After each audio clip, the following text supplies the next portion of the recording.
righteousness which God values is not the performance of services or the submission to rites and rituals. That's not what God values so much as he values pure thoughts and pure intents. God values how you serve him with your heart. God values how you live before him with your heart. God is not concerned with rites and rituals and ceremonies. God is concerned with the disposition and the attitude of your heart. So far as what is external, it is valuable. It is valuable to us, but it's not valuable to God. It is not valuable in the eyes of God, because anybody can put on a mask and put on a front and put on all of the accolades and the looks, but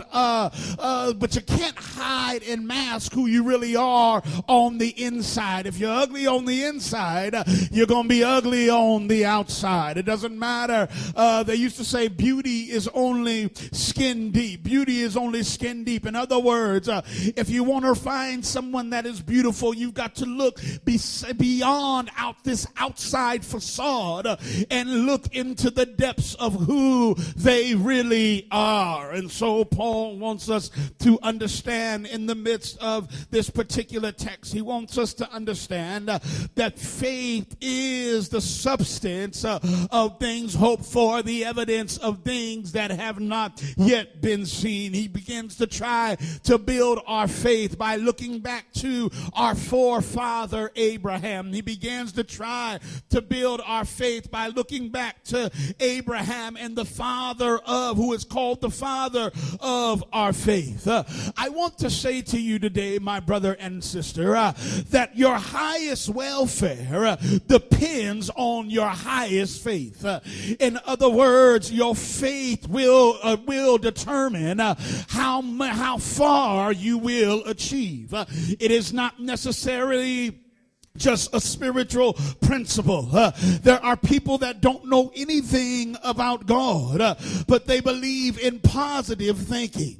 Because what you believe you can achieve, you have the capacity to achieve. The only reason that you haven't achieved it is because you don't really believe that you can do it. But if you believe that you can do it, you can do anything that you set your mind to.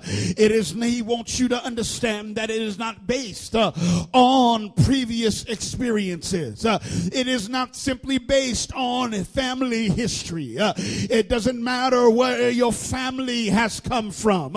You have the capacity to rise above any place your family has ever achieved. In other words, you can be the first in your family to graduate from high school. You can be the first in your family to have a college degree. You can be the first in your family to own your own business. You can be the first in your family to be a millionaire. You can be the first in your family to stop renting and start owning.